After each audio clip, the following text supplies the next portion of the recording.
Over many years in Prince George, you might remember the Taste of India, or as you better know it, this year it's called An Evening in India. It's being hosted at the Prince George Conference and Civic Centre in support of the Spirit of the North Healthcare Foundation. You can still get your tickets for that. There's a few left, I hear. We're going to tell you all about that, the food to expect, and so much more on CKPG today.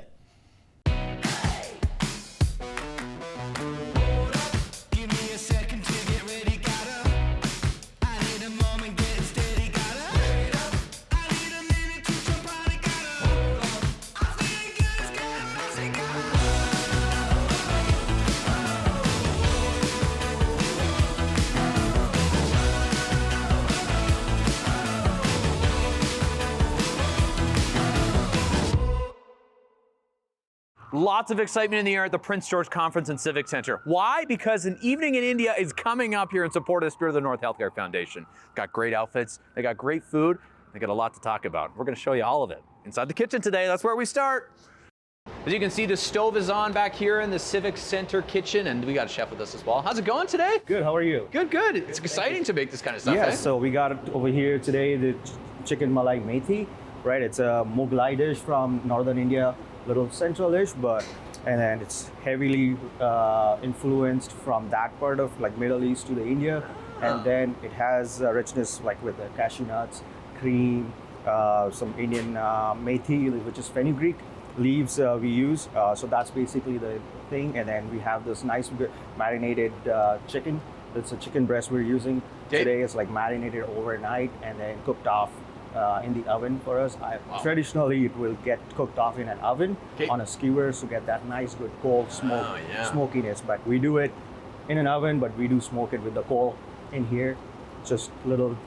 Well, it's like a marathon cooking event here. I mean, really. So as you see, like our sauce is kind of heating bubbling. Up, and then I'm gonna add this cooked chicken just to get it hot nicely. And I've learned to judge Indian dishes, chef, by their spice level. So what is this spice level? So spice level on this, I would say it's on the mild side. Okay. Just because it's so much creaminess in this with the cream and the cashews, the onions.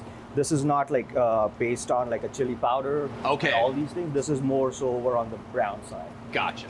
Yeah. All right. Yeah. So we just heat it up and then we're ready to plate. All right, it's heated up. We'll get to the plating. Plate away here. Plate some chicken first, so then we can have good amount of pieces on the plate. Yeah, my mouth is watering for the evening in India. Yeah. It's like I was making this morning. I'm like, yep, I think I should have this for breakfast. You have it for breakfast? No, I was thinking about it, but no. Oh my God. That'd be one way to start your day. Right? I guess you said it's mild, so I'm thinking spicy in my head, but it's not that spicy. Hey, it's dinner time in India, right? So, right? So we do that.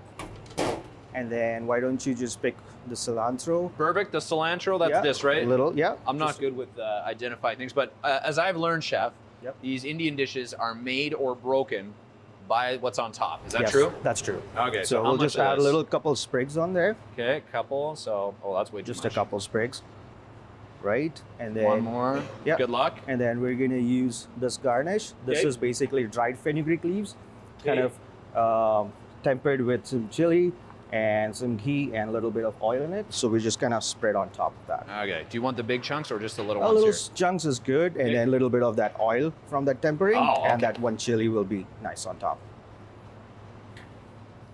There we go. And one chili, you said. Yeah. Right in the middle. Let's put another one here. Put another one there. Even it out. Why not? There we go. Perfect. Okay. Not looking too bad. That's pretty good. That's complete. That's complete.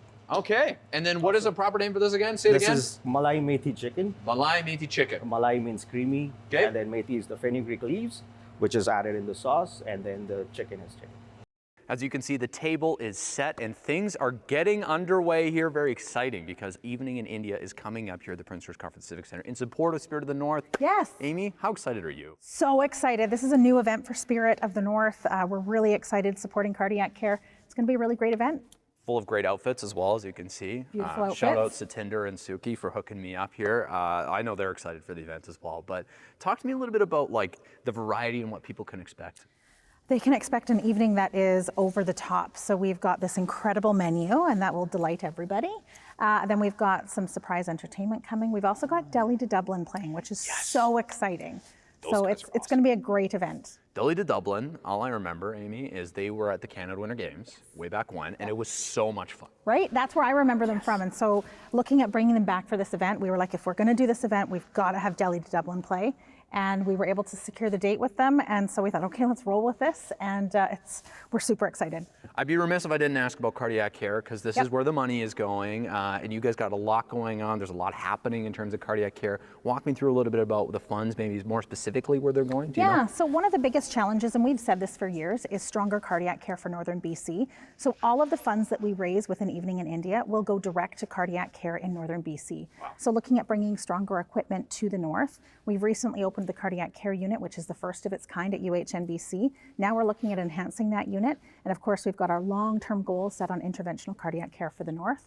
So it's going to be a campaign that we're working on for the next number of years. I love it. And it starts, well, it doesn't start, it's already started, but part of it right here. Yep, part of it right here with an evening in India. Perfect. And I hear there's still some limited tickets left if people are interested. There's limited tickets left. They're going very quick, especially this last week. They've really kicked up in ticket sales. So I encourage everyone to visit spiritofthenorth.ca to secure your tickets.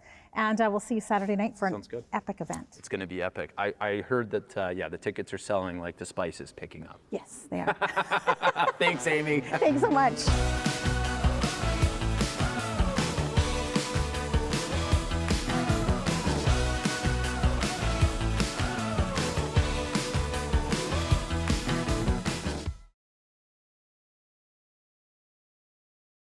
The Omineca Arts Centre in Prince George has a new face that just joined us. So lucky to have her on the show today. Amy Smith, thanks so much for making the time. Thanks for having me here. Yeah. So tell me a little bit, what brought you to Prince George? Are you on the 3-year plan, as everyone talks about? Do you know much about the 3-year plan? I'm on an extended 5-year plan. Oh, okay. But I have heard about this, yes. So she already passed the 3-year point. You're in.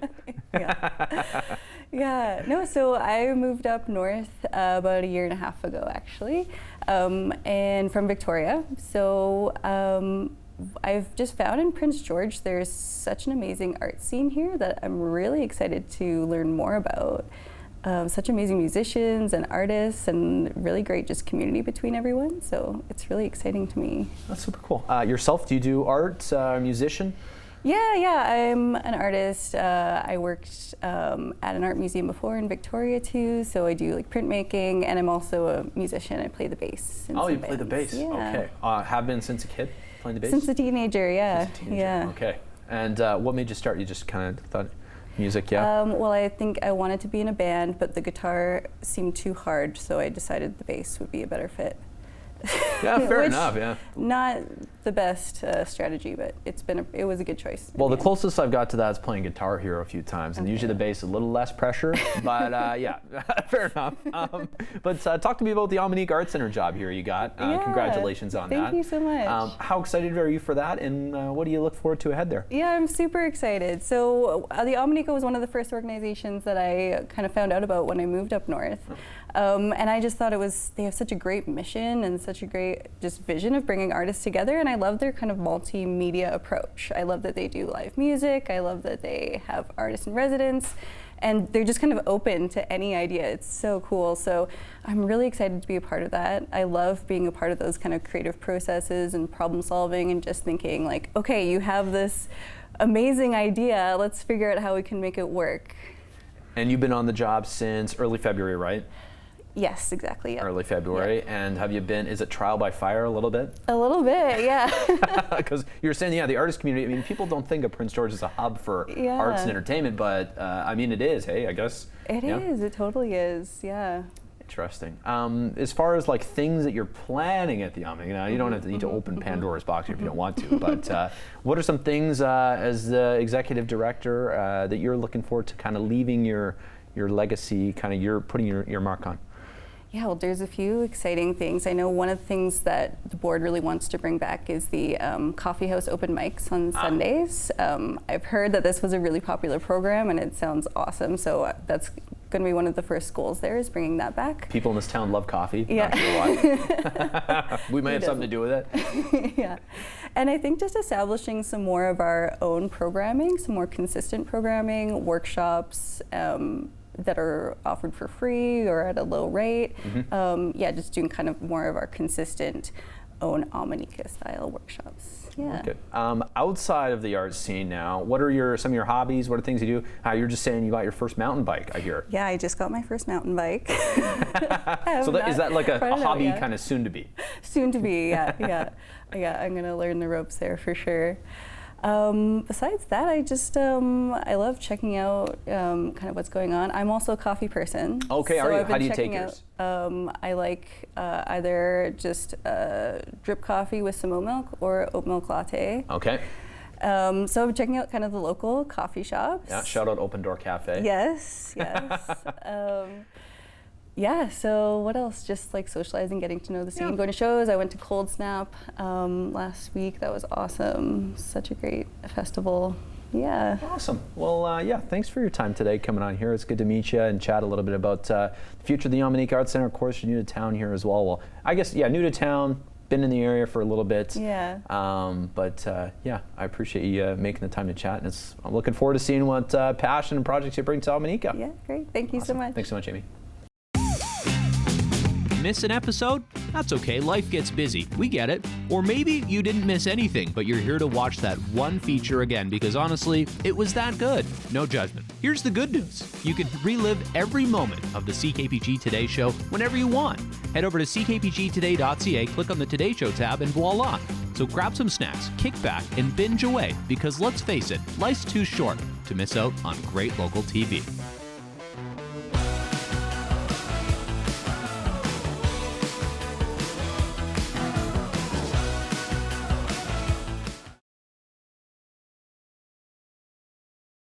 Introducing the latest exhibit to hit Two Rivers Gallery here. It's called Natural Histories by Misa Nikolic. And basically tells a story of like there's art everywhere. Everywhere you look, there's a little bit of art if you look at it the right way. We're going to talk with him today and explain his thought process behind some of the pieces you see behind me on the wall. All right, now time to see some of the pieces up close here with Misa, the artist who is behind this exhibit. Misa, thanks for making the time today. Thank you. Yeah, so tell me a little bit about what we're looking at here. Obviously photographs and photographs that are a little bit deliberately misleading. So my idea with this series was to try to get that flip-flop phenomenon. Do you know the old rabbit duck drawing? You know, that you see in psychologist offices sometimes? Where, Okay. Yeah. So my idea here was to try to recreate that phenomenon. So I've taken what looks like picturesque mountaintop pictures, but they're just snow piles in parking lots. And I've tried to, get them from a low angle and avoid like power lines and stuff. But at the same time, like there's this, people do kind of get it, right? There's a flipping of the scale, right? Yeah, I like that because it's kind of one of those things that makes you question the perspective of lots of pictures. How long have you been doing this kind of art for? Well, I've been an artist for about 35 years and I've mostly been a painter. Okay. So it was only around 2000 or so that I started asking myself, well, what do I do with this huge archive of reference photos I've been building in support of painting? And I thought, well, I could actually just do some photography too. And initially I was actually printing on canvas because I wanted to maintain that connection to painting. Right. But yeah, so this was a series from 2015. Okay, and like when you saw the stone piles, you were like, eureka, I know exactly what I'm gonna do with these. Do you have a coming to earth moment, yeah? Yeah. When you're walking through a parking lot, you see these things and you're like, that's kind of an interesting shape, interesting colors and light and shadow. And if you get them at the right time, when there's been some snowfall and then some melting and a little more snowfall, there's a little bit of erosion that just adds to the illusion, Yeah, I like that. Very cool. So there's some of these, there's some other more green pictures. I don't know. So warmer times? Yeah, so another series I did a little later was Japanese gardens. Oh, should we go over there and have a look at them? Yeah, let's do that. All right. Across the exhibit here at some interesting looking other pieces here, Misa. Now tell me a little bit about the Japanese garden and the connection here between your exhibit. Well, first of all, I had a chance to visit Japan in 2009 and I was in Tokyo for a couple of weeks. And I made a point of visiting as many parks as I could. I didn't know why I had that impulse, but I really wanted to see these parks. And they were gorgeous. And they were everywhere. So in a city of 13 million people, you didn't have to walk far to find one of these beautiful parks that was a complete respite from, urban hectic. So like more or less parks than Prince George? Quite a bit more. Quite a bit more, okay. We think we have a lot here, but no. And a lot of them have interesting histories that date back to the medieval period. Oh. And one of the things that I found really interesting was that there's not a lawnmower or a leaf blower to be heard anywhere in the city. Really? They would prefer to use, more labor with traditional hand tools because they just have different values and they express that with this very different cultural practice. They don't wake up on Sundays at 6 a.m. with the neighbor Absolutely doing not. Everyone knows that, huh? But yeah, it was very important to them, I think, to preserve that peacefulness. And in making this series, again, I hadn't really articulated what I wanted to do or why. But in putting the show together today, I was thinking, well, what is it that connects these two bodies of work? And I realized it's that handcrafted nature of these parks. There's nothing natural about them, right? Every blade of grass, every bush is Deliberately carefully manicured and curated for like a specific aesthetic effect. So it's a different kind of flip-flop, basically. Not a visual one as much as a psychological one. See, this is good. This is why we give you the context behind the art. So sometimes when you look at it, you don't really get the whole story. And this is why we talked to Misha today to get his part of the story. I like this more. So doing this exhibit, are you inspired to take even more photos around? Oh, definitely, yeah. I mean, one reason I have been doing photography in recent years is because I went back to university and I figured, oh gosh, I'm not going to have time to do a lot of painting. And I would like to get back to painting, so that I think is up next. But yeah, there's always lots of different outcomes, lots of things at different stages. Thanks for your time today, Misha. Thank you so much. Of course, come check this out at Two Rivers here. Exhibit on now in the Galleria outside here. Thanks so much. Thank you.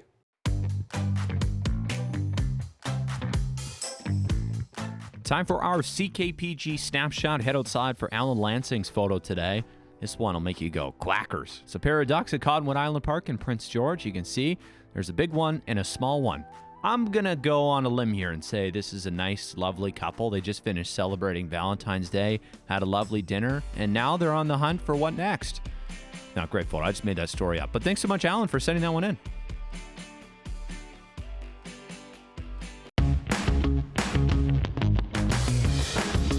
Hey there, got an idea or suggestion for the show? Reach out and connect through our social media or send us an email at letstalk@ckpgtoday.ca.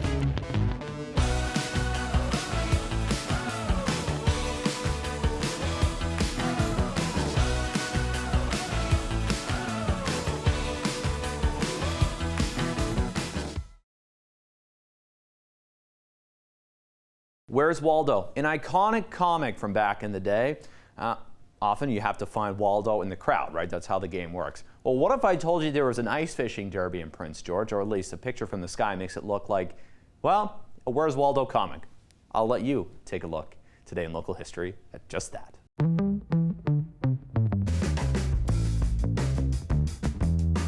A spectacle on ice, some would say. Back in 1999, on this day, you're looking at a shot of the Rotary Ice Fishing Derby at West Lake.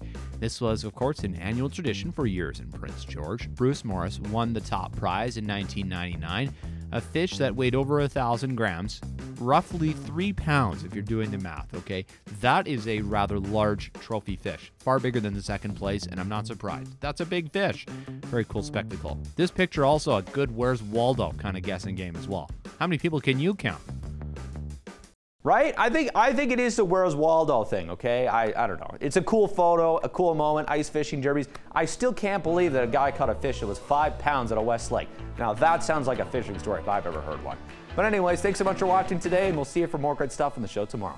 Bye for now, folks.